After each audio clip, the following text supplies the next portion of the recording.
네, 오늘 우리 설교의 제목은 나는 어디를 바라보고 사는가? 나는 어디를 바라보고 사는가? 라는 제목으로 함께 말씀을 나누도록 하겠습니다. 우리가 인생의 삶을 살면서 참 어디를 바라보고 있느냐라는 것은 굉장히 중요한 문제입니다. 여러분은 지금 여러분의 삶에서 어디를 바라보고 누구를 바라보고 그렇게 살아가고 계십니까? 여러분, 우리가 어디를 바라보느냐, 누구를 바라보느냐, 이것은 굉장히 중요한 것이죠. 내가 인생의 길을 걸어가면서 내가 바라보고 있는 곳을 향하기 때문입니다. 내가 바라보고 있는 곳이 있다면 그곳에 내가 결국에 도착하게 되기 때문이죠. 우리가 운전을 할 때도 마찬가지겠죠. 내비게이션을 이렇게 사용을 하면 목적지를 잘 설정을 해놓습니다. 그러면 목적지 하나만 잘 바라보고 그 목적지를 잃지 않고 계속 바라보고 있으면 딴 길로 갔다가 심지어 길을 잘못 들어서 한참을 돌아간다고 할지라도 결국에는 내가 바라보고 있는 그 목적지로 도착하게 마련입니다. 여러분, 우리 인생길을 걸어가다 보면 때로는 우리 신앙의 삶에서 넘어질 때도 있죠. 미혹될 때도 있죠. 낭망할 때도 있습니다. 넘어질 때도 있습니다. 그러나 우리가 우리의 시선이 온전히 하나님을 향하고 있고 우리의 목적이, 우리의 신앙의 눈이 온전히 하나님을 향하고 있다면 여러분을 생명의 길로 인도하시는 줄 믿습니다. 의의 길로 인도하시는 줄 믿습니다. 넘어졌던 여러분들을 다시 일으키셔서 여러분이 향하고 있는 그 시선 하나님께로, 하나님께서 반드시 여러분의 길을 책임지시고 인도하시는 줄 믿으시기 바랍니다. 그렇기 때문에 우리의 시선은, 우리의 목적은, 우리의 눈은 하나님을 온전히 향하고 있어야 한다는 거예요.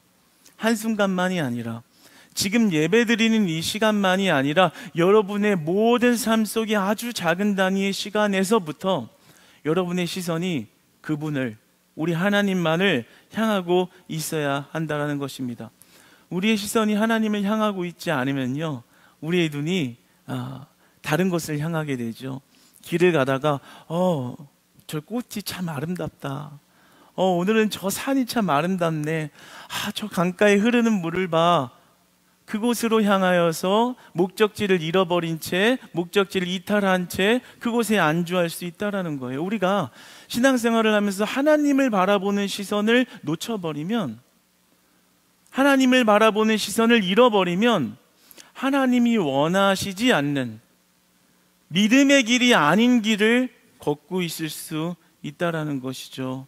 여러분, 우리의 시선이 온전히 하나님을 향하는 그러한 삶 되기를 축복합니다. 나는 어디를 바라보고 있는가? 지금 나는 무엇을 바라보며 살고 있는가라는 것입니다. 여러분, 오늘 본문 말씀 보면 이 모세에 관한 믿음의 이야기죠. 그런데 오늘 서론의 처음에는 이 모세의 이 부모에 관하여 잠깐 언급을 하면서 들어가도록 하겠습니다. 이 모세의 부모의 모습을 보면 오늘 23절에 그 부모가 어떻게 모세를 바라봤는지를 기록을 하고 있습니다. 바로 왕이 두려웠었습니다. 여러분이 잘 아는 내용이죠. 이스라엘의 이 인구가 증가하니까 이제 자기의 입지가 위협을 당할까봐 두려운 마음이 그 바로 왕의 마음 안에 있었습니다. 그래서 사내 아이를 다 죽여라 명령을 한 거죠. 그런데 그 부모는, 모세의 부모는 그 왕의 명령을 들었지만, 그것을 이행해야 하는 의무가 있었지만 그 왕의 칙령을 어겨버립니다. 그 왕의 칙령을 어기는 용기를 보이죠. 그걸 23절에서 기록하고 있습니다. 한번 23절을 한번 같이 읽어볼까요? 시작. 믿음으로 모세가 낳았을 때에 그 부모가 아름다운 아이임을 보고 석 달 동안 숨겨 왕의 명령을 무서워하지 아니하였으며, 감히 로마의 왕이고 정말 왕 중의 왕, 막강한 권력을 가지고 있는, 그리고 속국에 불과한 그런 속국에 불과한 자로서, 이스라엘인으로서의 그 자녀를 낳았으면 당연히 그 왕의 명령을 따라야 하는데, 모세가 낳았을 때에 그 부모가 아름다운 아임을 보고 그를 석 달 동안 숨겨서 왕의 명령을 무서워하지 아니하고 속였다라고 기록이 되어 있습니다.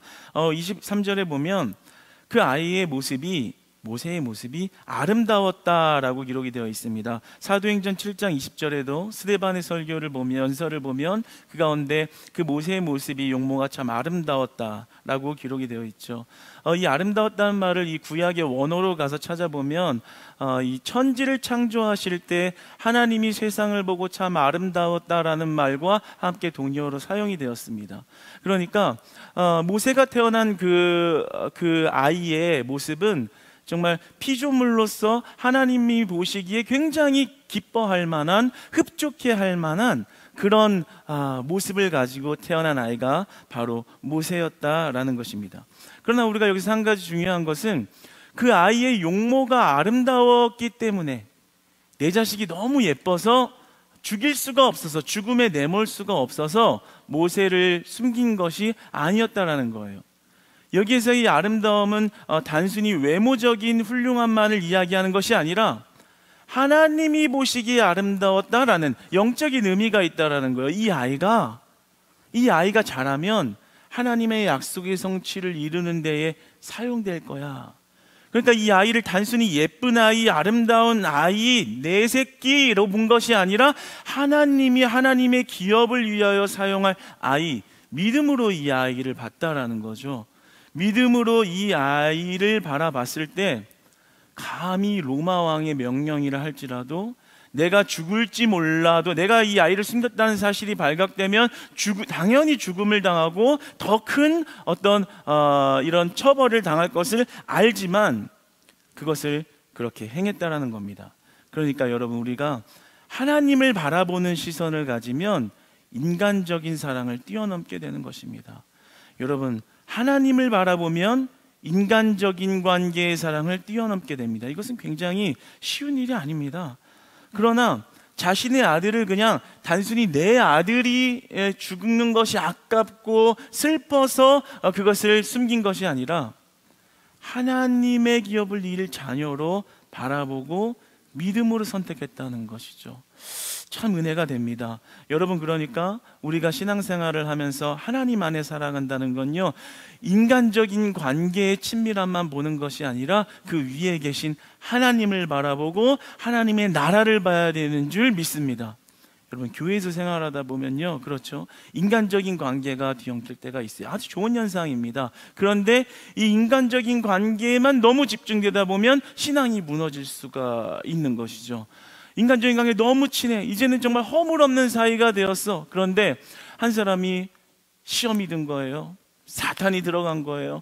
교회에 대해서 비방을 합니다. 원망을 합니다. 불평을 합니다. 때로는 있지도 않는 얘기를 가지고서 불평을 쏟아놓으면서 그 사람의 신앙을 미혹합니다.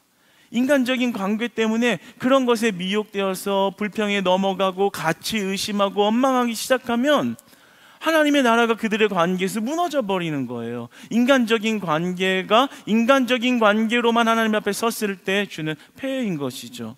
그러나 우리가 분별하고 우리의 신앙의 눈이 인간적인 관계로만 끝나는 것이 아니라 그 위에 계신 하나님을 바라보고 그 위에 계신 하나님의 나라를 바라볼 때 인간적인 관계를 뛰어넘는 사랑 안에서 교제하게 될 줄 믿습니다. 하나님을 바라보는 여러분 되시기를 축복합니다.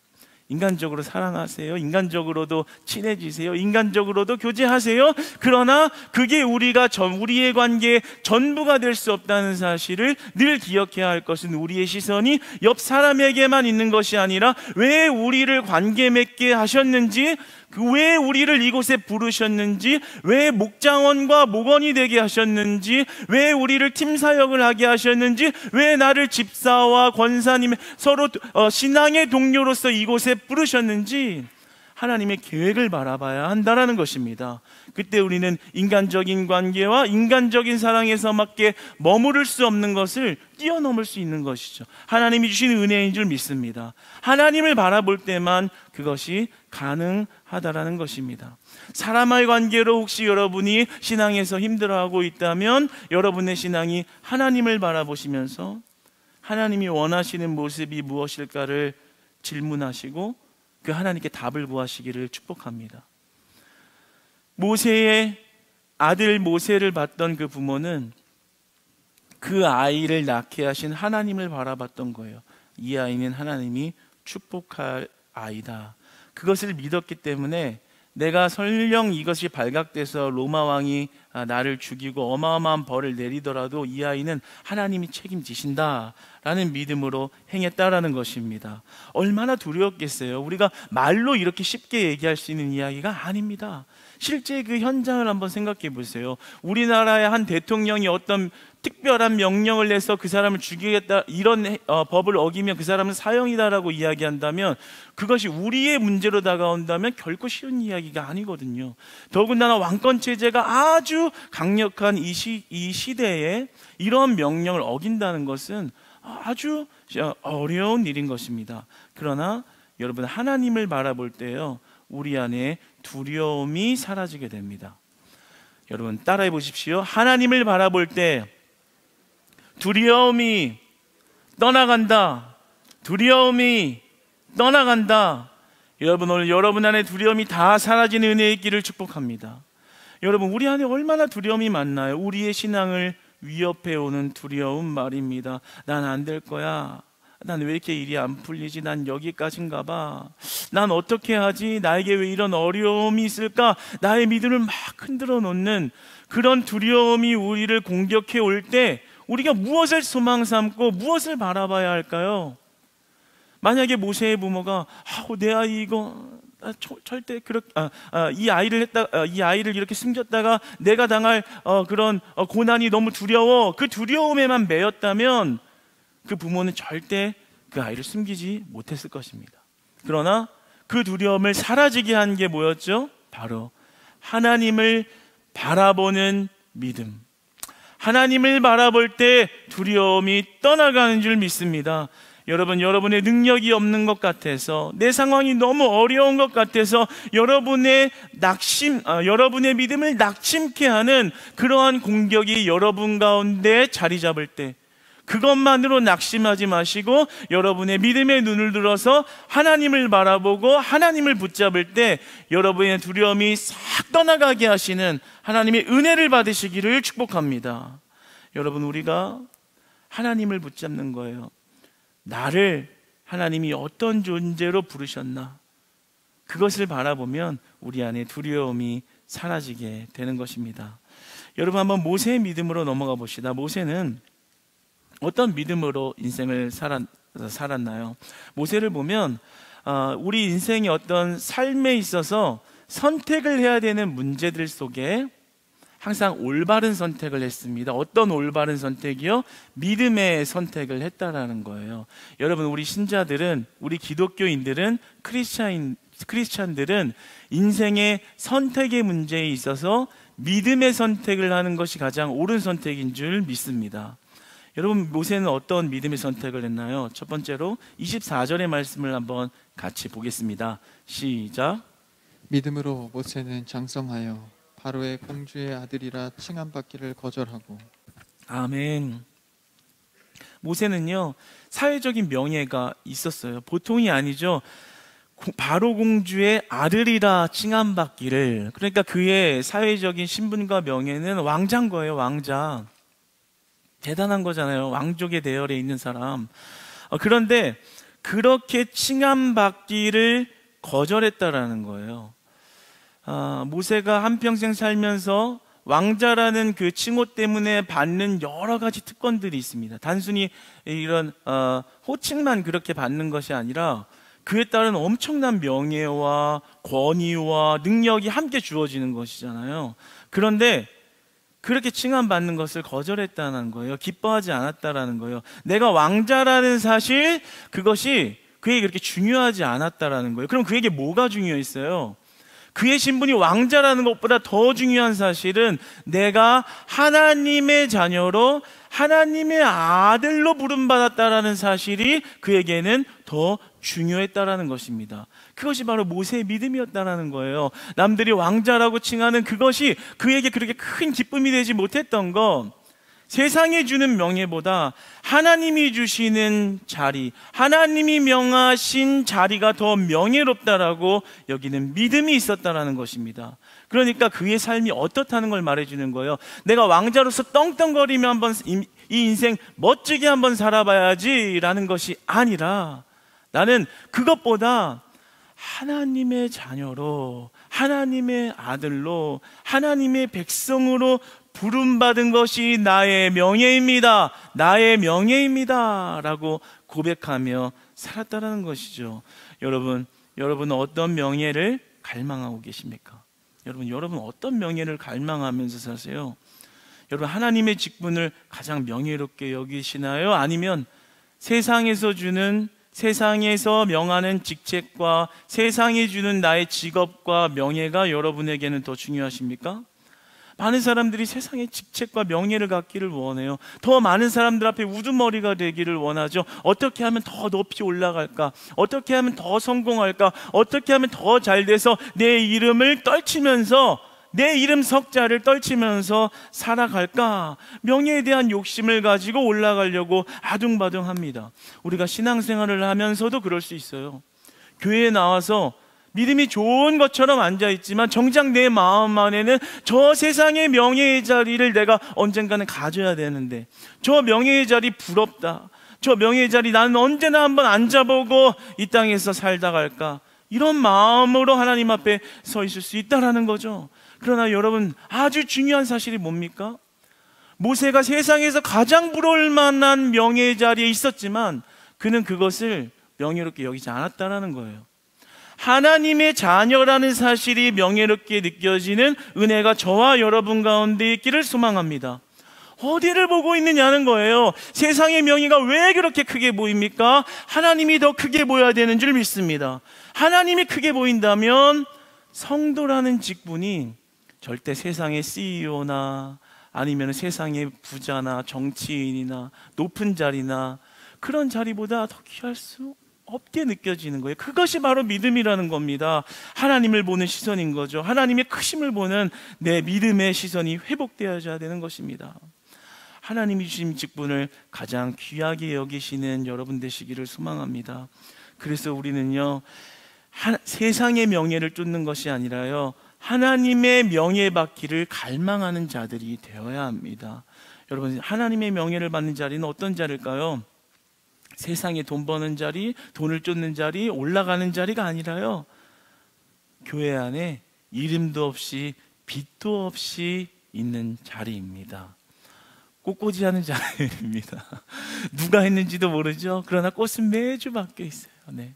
봉사하는 자리입니다. 화장실 청소하는 자리, 빛도 없이 이름도 없이 주를 위해서 행하고 있는 그 자리가 하나님 보시기 가장 명예로운 자리, 내가 차지하고 싶은 자리가 되어야 하는 거예요. 그런데 화장실 청소하고 남들이 알아주지 않고 그냥 나 혼자 일만 쇠가 빠지게 하는 그 자리, 하나도 명예롭지 않아. 나가서 돈 벌고 나가서 내가 성공하는 자리, 그 자리가 명예로워. 나의 시선이 잘못된 곳, 하나님이 아닌 곳을 향하고 있을 때 그런 사단마귀가 내 마음을 늘 시험케 한다라는 거죠. 그러나 내 마음이, 내 시선이 온전히 하나님을 향하면 그 자리가 명예롭게 보이게 되는 줄 믿습니다.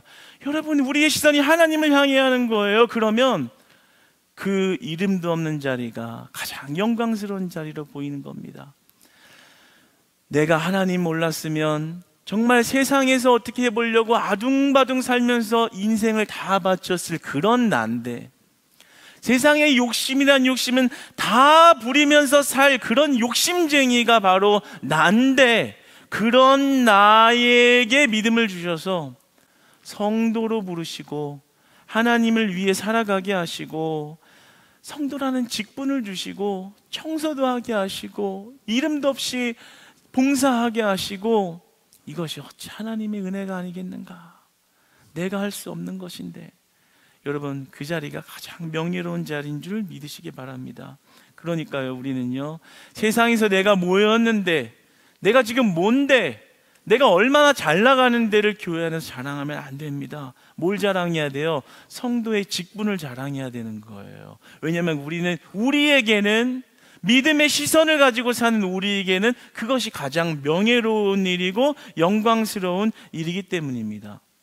여러분, 이제 성도라는 직분, 집사님이라는 직분, 권사님이라는 직분을 가장 자랑스럽게 여기시는 여러분 되기를 축복합니다. 오늘 이 시간부터 변화되시기를 축복합니다. 나 사도된 바울은 자신의 학식과 자신의 명예, 자신의 문파를 자랑하는 게 아니라 내가 주를 위해 부름받아 사는 것을 자랑했던 바울을 기억하십시오. 여러분, 우리가 하나님께 부름받았다는 걸 가장 명예스럽고 영광스럽게 여기며 그것을 자랑하는, 우리의 입술로 그것을 찬양하는 자들 되기를 원합니다. 왜냐하면 하나님께서 가장 영광스러운 분이시고 그 영광스러운 분이 우리를 자녀로 부르셨다는 것이 때문입니다. 여러분, 모세의 다른 믿음을 한 번 더 보죠. 명예를 거부한 믿음, 진짜 명예를 찾은 믿음. 더 나아가서 25절과 26절을 한번 보도록 하겠습니다. 시작. 도리어 하나님의 백성과 함께 고난받기를 잠시 죄악의 낙을 누리는 것보다 더 좋아하고 그리스도를 위하여 받는 수모를 애굽의 모든 보화보다 더 큰 재물로 여겼으니 이는 상 주심을 바라봄이라. 아멘. 애굽 왕자라는 그 칭호는 단순히 명예만 주는 것이 아니라 부도 준다라는 거예요. 당연히 우리가 생각할 수 있는 것이겠죠. 26절에 보면 뭐라고 나와요? 애굽의 모든 보화. 그러니까 그 왕자의 자리에서 모든 보화래요. 참 부럽죠. 갖고 싶죠. 모든 보화를 다 누리는 그 자리에 있었다라는 것입니다. 그런데 그 모든 보화를 가지고 있었음에도 불구하고 모세는 그 보화를 대단히 여기지 않았다라는 거예요. 여러분 생각해 보세요. 여러분 그러실 수 있겠어요? 여러분에게 모든 보화를 가지고 있는 지금 재력이 있으면 여러분 이 자리에서 갈급하게 하나님 찾을 만한 믿음이 준비되어 계십니까? 모든 보화를 다 누리고 있어요. 돈에 대해서, 부에 대해서 정말 부족함이 없어요. 그러면 여러분은 어떤 믿음으로 주님 앞에 설 것 같습니까? 여러분, 모세는요 모든 보화를 다 가졌지만 그것을 그리 대단하게 여기지 않았다라는 것이죠. 여러분, 모든 보화보다 예수님을 더 사랑하는 우리 되기를 소망합니다. 모든 재물보다 예수님 더 사랑하는 믿음으로 하나님 앞에 늘 그렇게 설 수 있는 저와 여러분 되시기를 소망합니다. 돈 버는 것도 중요하지만 예수님을 예배하는 게 더 중요한 여러분 되시기를 소망합니다. 돈을 많이 버는 것도 중요하지만 하나님을 찬양하는 것이 여러분에게 더 귀한 일로 느껴지는 믿음의 회복이 있기를 축복합니다. 돈 버는 게 다가 아니라는 거예요. 근데 모세는 있으면서도 그거를 깨달았고 그렇게 살았다라는 거예요. 참 쉽지 않은 이야기죠. 여러분, 그러니까요, 우리는요 신앙생활하면서 모든 부하가 없을 때부터 하나님 앞에 믿음을 잘 지키시기 바랍니다. 항상 그런 말 많이 하시는 분들이 있거든요. 내가 돈 많이 벌면 내가 신앙생활 잘할게요. 내가 사업 이번에요 기가 막히게 준비하고 있는데 잘 되면 제가 하나님 앞에 잘할게요. 현재까지 저는 그렇게 고백하신 분들 중에서 사업이 잘 되고 나서 하나님 앞에 정말 잘 하신 분들을 아직까지는 보지 못했습니다. 네. 보신 분 있으면 제보 좀 해주세요. 네, 아직 보지 못했어요. 왜 그래요? 여러분, 그게 믿음이 없어서 그런 거죠. 믿음이. 돈이 있으면 그것이 믿음이 이제 괜찮아질 거야. 내 생활이 편해지면, 내가 많은 것들을 누리면 그때 내 믿음도 넉넉해지고 좋아질 거야. 시선이 잘못됐다라는 거예요. 우리의 시선이 왜 돈을 향하고 있습니까? 우리의 시선은 하나님을 향해야 되는 거예요. 우리의 시선이 하나님을 향하고 있으면 나에게 은과 금은 없지만, 비록 나에게 은과 금은 없지만 예수 그리스도의 능력이 우리의 능력 되는 줄 믿습니다. 그 능력을 소망해야 되는 거예요. 나에게 돈과 재물이 없어도, 하나님 없어도 주님을 찬양하고 있어도 주님을 위해서 살겠습니다. 유혹당하지 않는 것입니다. 유혹을 뿌리칠 수 있는 것입니다. 모세에게 모든 보화를 누릴 수 있는 은혜가 있었지만 그가 그의 인생을 정의하기를 히브리서 기자는 애굽의 모든 보화보다 더 큰 재물로 여겼으니 이는 상 주심을 바라봄이라. 그리스도를 위하여 수모받는 것을, 그리스도를 위하여 고난받는 것을, 그리스도를 위하여 고통받는 것이 보화를 누리는 것보다 더 큰 재물이었다.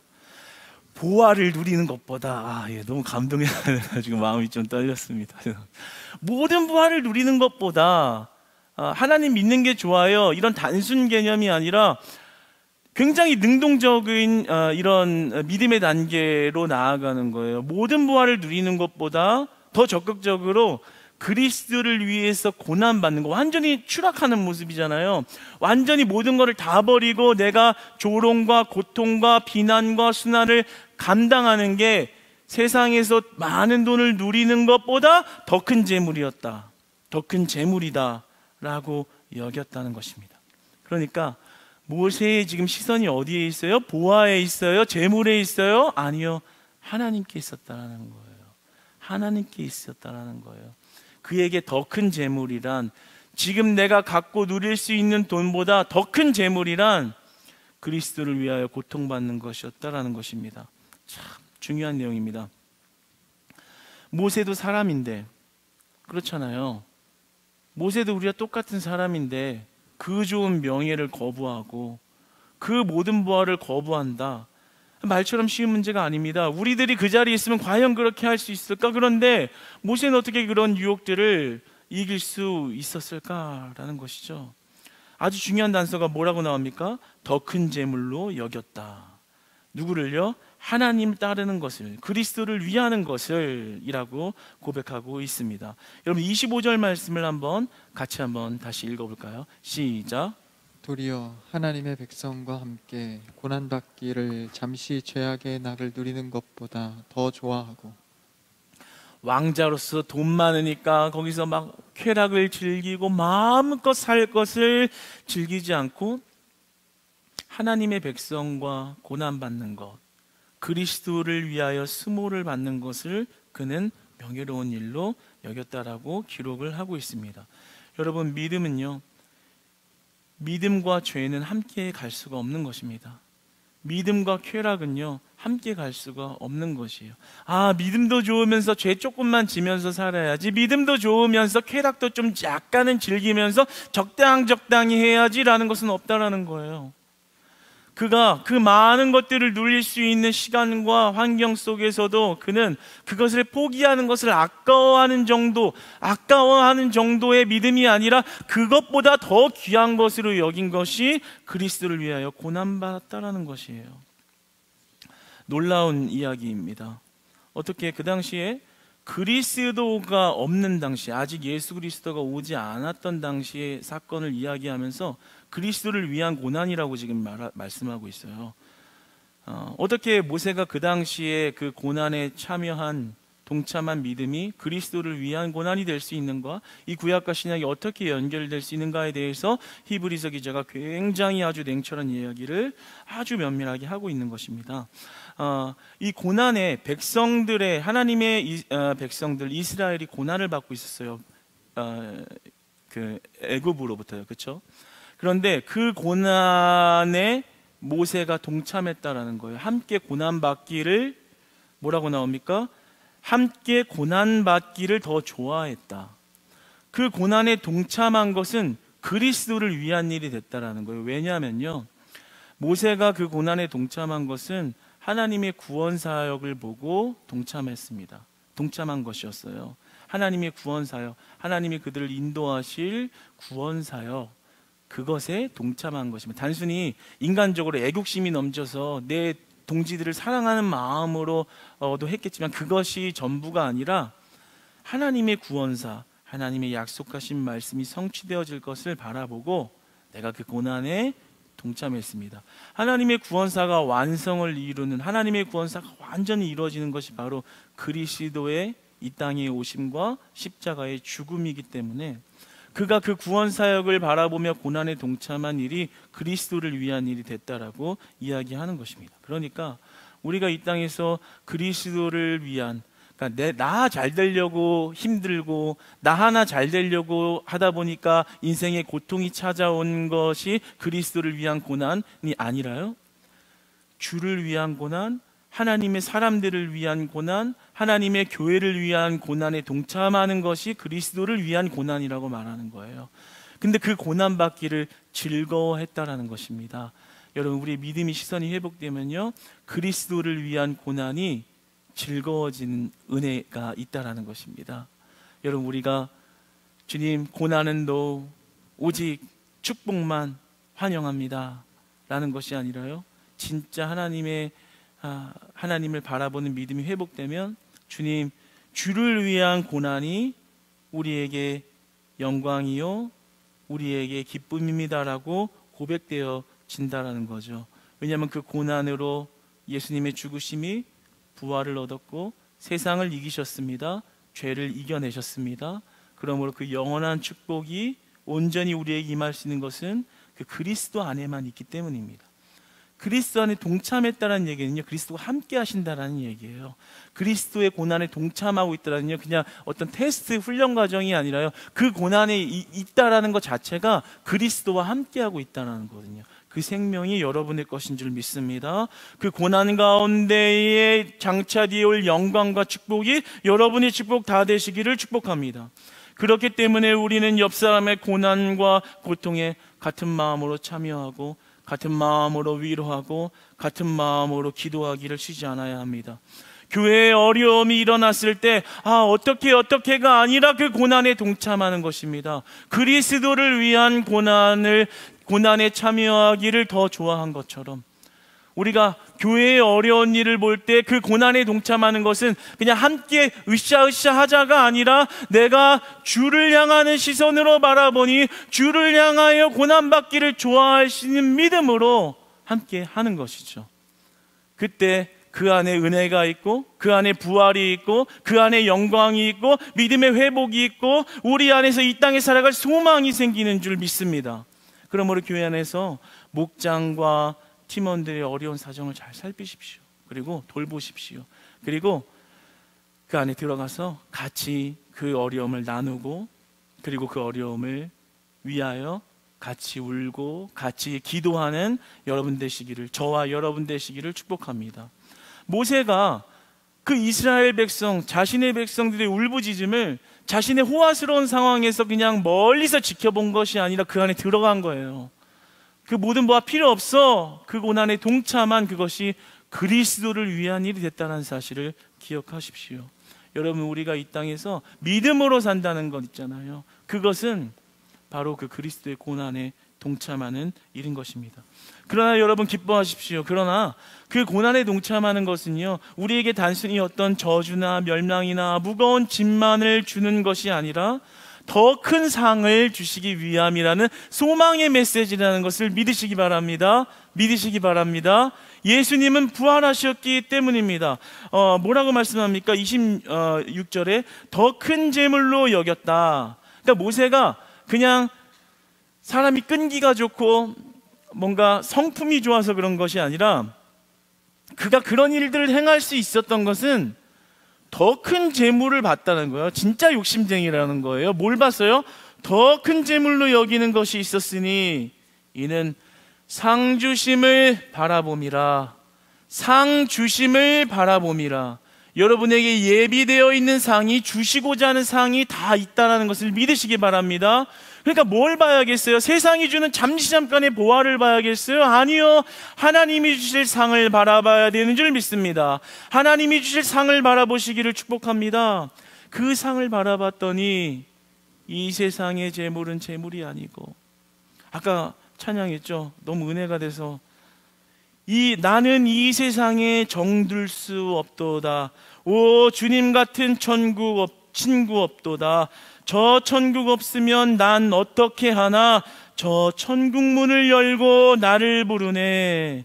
나는 이 세상에 정들 수 없도다. 이 세상의 보화보다 하나님이 예비하신 천국의 상급이 더 큽니다. 그 믿음으로 설 때요, 그 믿음의 시선을 바라보고 살 때요, 여러분을 유혹하고 미혹하고 믿음을 공격하는 여러 가지 유혹들을 이겨낼 수 있다는 사실을 기억하시기 바랍니다. 상 주심을 바라봄이라. 상 주심을 바라봄이라. 내 눈이 어디를 향하고 있는가? 하나님이 주실 상급을 바라보시기를 축복합니다.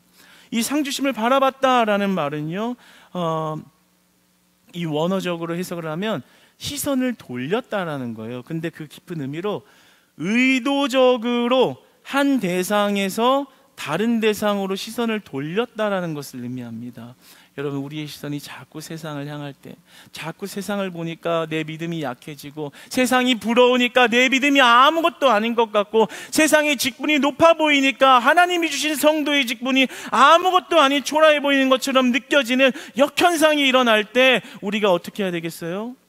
시선을 돌렸다, 상급을 바라봤다, 의도적으로 한 대상에서 다른 시선으로 돌렸다. 그리고 또 다른 의미로는 그 시선을 고정시켰다라는 의미가 있습니다. 여러분, 우리가 온전히 하나님을 바라보고요, 그 시선을 딱 고정시키고 흔들리지 않고 하나님만 붙드는 그런 시선 가지시기를 축복합니다. 히브리서에 나오는 유대교 그리스도인들의 문제는 그들이 삶에서 받는 고난 때문에 믿음이 무너지는 것이었습니다. 여러분, 오늘날 우리들의 문제가 무엇일까요? 삶의 명예와 부가 세속적인 기준, 세속적인 문화가 우리를 다스리면서 우리에게 주는 어떤 메시지가 명예가 전부고 돈 많은 게 전부고 잘 나가는 게 전부라는 그런 시스템을 자꾸만 입력시킨다라는 것이죠. 그러나 그것이 바로 우리의 신앙을 변질시키는 유혹과 공격이 된다라는 것입니다. 그럴 때 오늘 여러분 본문 말씀이 뭐라고 우리에게 소망을 주십니까? 너희들이 하나님을 바라봐라. 그 명예와 부가 전부라고 말하는 세상 속에서 하나님이 우리의 부유, 하나님이 우리의 명예라는 사실을 바라본다면 너희들이 참 부활과 새 생명의 소망 안에서 승리하는 믿음의 삶을 살 수 있다. 그 안에 참여한 그리스도를 위한 고난만이 아니라 우리 안에 참된 기쁨과 진정한 평안을 준다는 사실을 경험하라는 거예요. 그것을 체험하라는 거예요. 세상에 주는 기쁨은 잠깐 기쁠지 모르지만 사라져버리고 없어지지만, 하나님이 주시는 기쁨이 우리 안에 들어오면 그것은 누구도 해할 수가 없다라는 것입니다. 사랑하는 여러분, 우리의 시선이, 여러분의 시선이, 나의 시선은 지금 어디를 향하고 있나요? 여러분, 우리의 눈은 어디를 향해야 할까요? 여러분, 그리스도를 향한 시선을 놓치지 않으시기를 축복합니다. 그리스도는 세상을 이기셨습니다. 죄를 이기셨습니다. 그분 안에 있을 때만 우리의 죄가 제거되어지고 우리의 소망이 부활되는 것입니다. 여러분의 잃어버렸던 믿음, 잃어가는 믿음이 주 안에서 소망의 메시지로, 부활의 메시지로 다시 일어날 수 있는 힘의 능력을 힘입어 여러분 한 주간 동안에도 모세와 같이 모든 유혹 가운데서도 하나님을 바라보는 시선으로 승리하여 하나님께 칭찬받는, 하나님이 주신 은혜와 평강이 여러분의 심령과 가정과 사업장에 충만하게 넘치는 은혜의 길을 주님 안에서 소망합니다.